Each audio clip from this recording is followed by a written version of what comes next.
Hi guys, welcome back to my channel. So today I have a very exciting video and I hope you guys enjoy it just as much as I enjoy making these. So we have another homeschool video today, and today is a mid-year update. So we are successfully halfway through the year. We actually school almost kind of year-round. We do take some time off in the summer, but we just kind of like to do it full-on. Because we do take often breaks from homeschool. So if you don't know, if you're new here, we school for 6 weeks and then we take the 7th week off. It just works really well for me and the kids so we don't get burnt out and stuff like that. So I am a homeschooling mama to 5 kiddos. I have a 3rd grader and then I have a kindergarten / 1st grader. So what I mean by that is she's technically a kindergarten, but she's doing some stuff of like a 1st grader. So we have that, and then we have like a pre-K, preschool kind of ages, 2 of those, and then I have a baby in tow.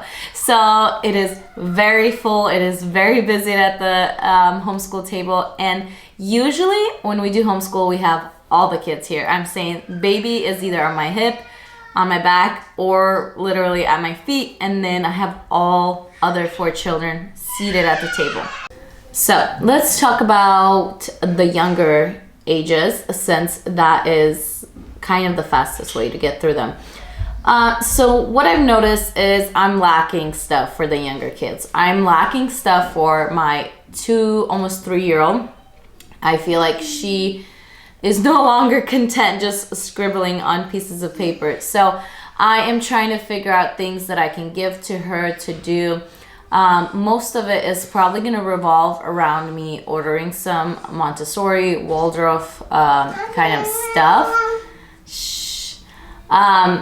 so that she can just sit and be entertained. So for that, because it's not really, it's educational, but it's also mostly play, I do try to look on Facebook Marketplace or the thrift store for like wooden things or things that she can play with. And then the same thing goes for my 4-year-old, is I feel like I'm lacking things for her to do. So I have a list of things that I'm wanting to get from Amazon that has more of like educational toys kind of stuff. I also want to do some time for me to prepare some matching, like free matching games that I can just print off or create my own. And if I create my own, I will definitely include them down below. So she does some like preschool, like tracing and circling the letters and the counting, you know, from 1 to 5.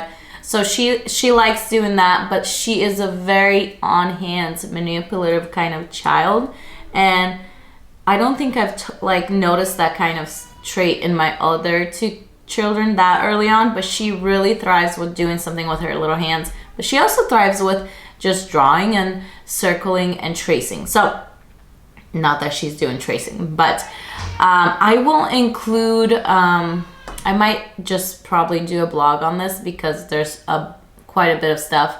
But I'm gonna do probably a separate video as to what I'm gonna do for like preschool and pre-K, because that's the area that I feel like I'm the most lacking.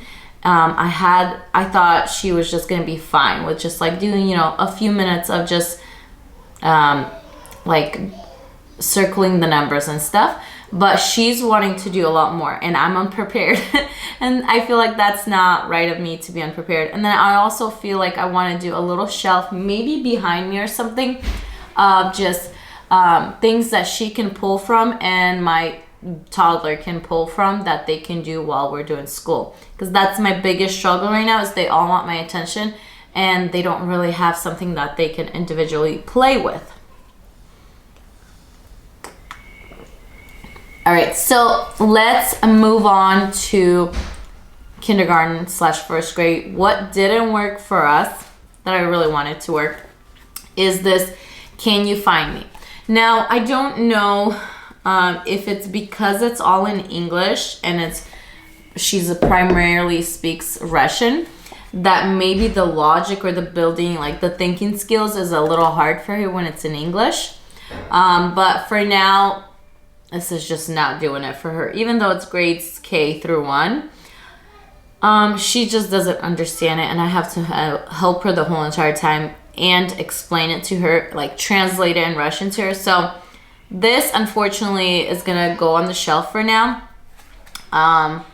My son is in 3rd grade, but he does enjoy these, so I think we might just move this to him and do this. Okay, moving on.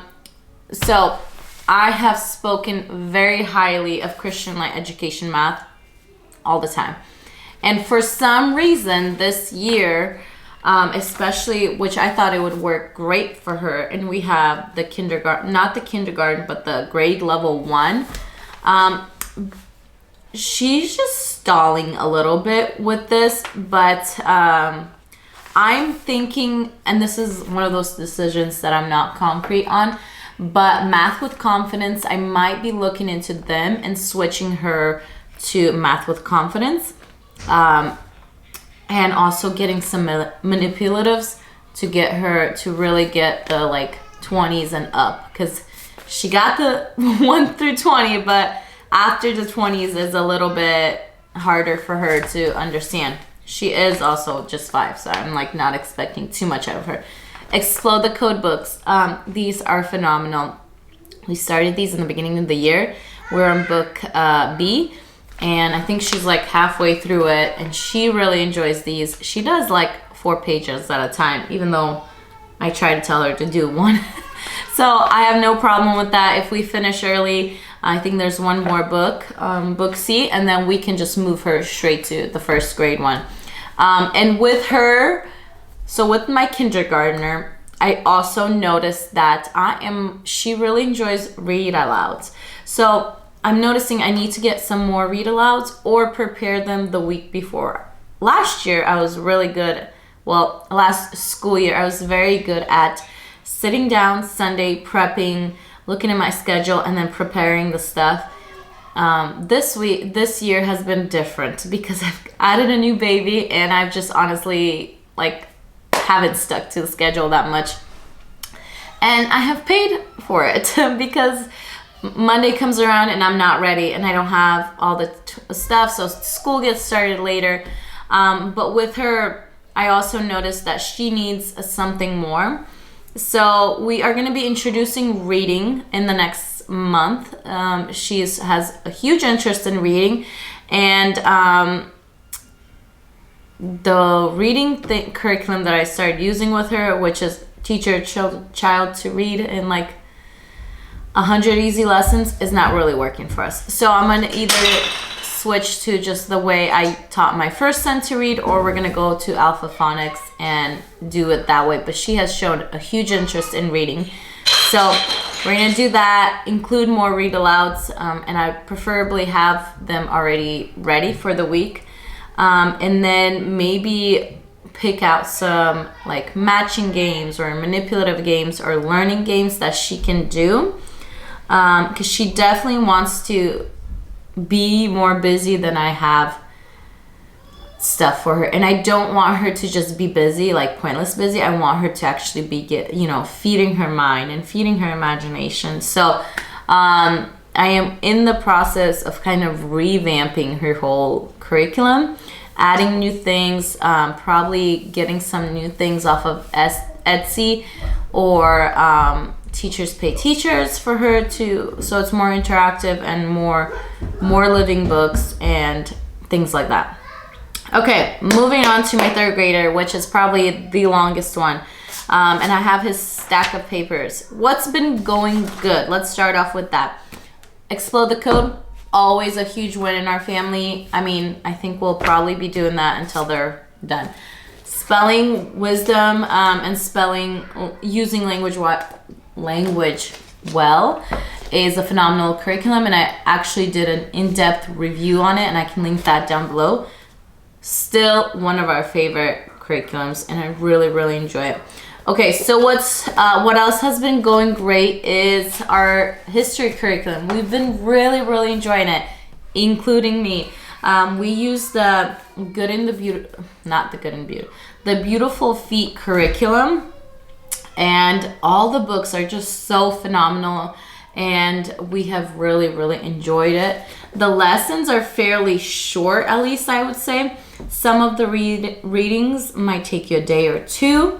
Now it's just taking us a day, but in the beginning, I feel like when my son, we just started, it would take us like, if it's like 25 pages, we'll spread it apart. But sometimes it includes like watching a short clip on YouTube or drawing or filling something out in their notebook. So we really enjoy it. Let's see what else is working really well for us. So I don't know if I mentioned it in my last video, when I was doing like a homeschool curriculum thing. I really wanted him to, his comprehension with reading is really phenomenal, but his reading in general is a bit slower. And my goal with this year was to have him expand his scope and have him start reading more fluently. He'll read the words correctly, but he just struggles with the fluency and the speed. So we've introduced some favorite books. So what I started doing is I started doing more read alouds with him. So we started reading this one. We have The Reluctant Dragon, My Father's Dragon. So a lot of read alouds, a lot of living books and stuff. And then instead of having him read those, you know, third grade readers, I have jumped him into chapter books. I wanted something to challenge him, but I also felt like those books were just boring for him, and they were just like total, I'm not saying that right, but not very meaningful stories or interactive stories that kind of really kept his attention. So we switched. There was a local homeschool bookstore next to me, and I asked him for some advice, and this is the first book we're reading. Okay, and it's Leroy Knicker Saddles Up. This one's pretty funny, and we have created a checklist, and once he finishes one chapter book, he gets to do something fun. So for this one, once he finishes it, we get to go on a hike, him and me or him and daddy. So that's been a huge motivator in having him read. And then here's another one that we're currently reading. Here's A Penny. It's about a boy, and you know, he was adopted, so he just talks about his relationship with his parents and then him having a friend and all the little adventures they do together. So my goal is to finish a chapter book every month or two. Two chapter books or one chapter book every month. So he's going to be done with this at the end of this month, which is perfect. So that has been going really well. I'm really happy that I've introduced that. We do reading on a daily basis. 3 things we do on a daily basis is reading, math, and writing. There we go. Okay, so let's see. Some things, I went back to my original schedule, okay? But like I said, I have to revamp it to accommodate more for stuff for my kindergarten and preschool to do.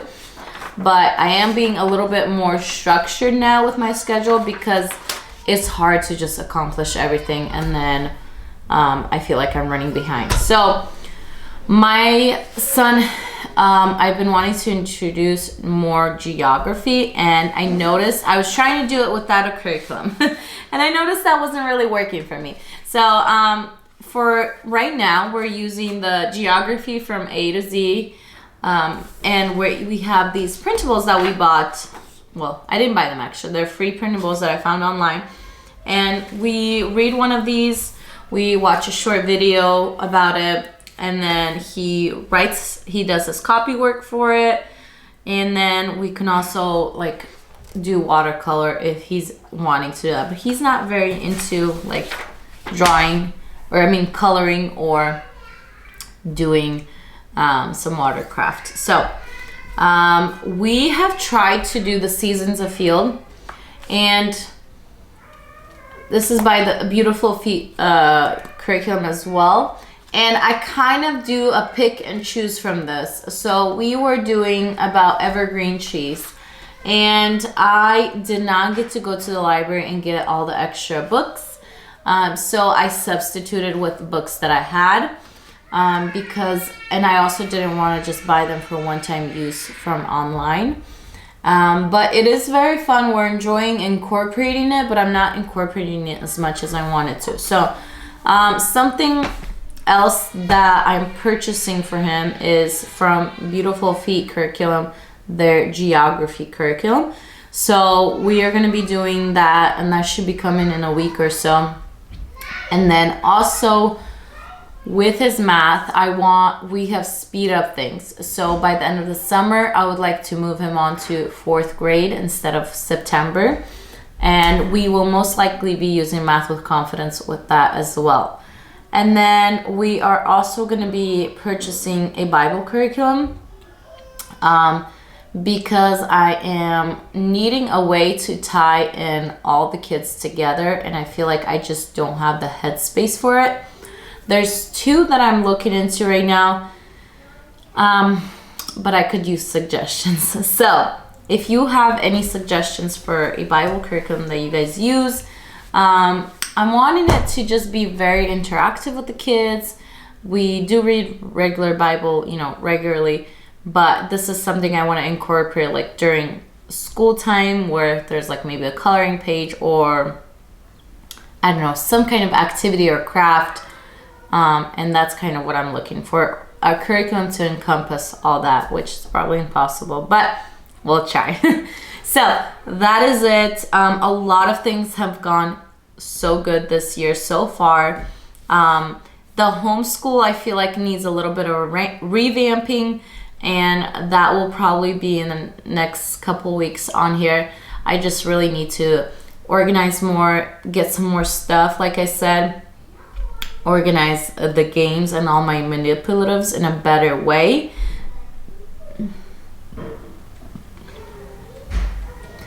And I think also having the revamped and redoing kind of the homeschool a little bit and cleaning it out will help me with getting a little bit more motivated. So I hope you guys enjoyed this video, and let me know how your guys' school year is going. And if you guys are changing anything in your school year. I feel like this year I was so set on all the stuff that we have chosen, but now, middle of the year, as much as I don't like to, I have to move along with some stuff and put some stuff on the shelf, buy some new stuff, and that's just how it is. And you want your child to thrive. So I will see you guys in the next video. Thank you for watching. Bye-bye.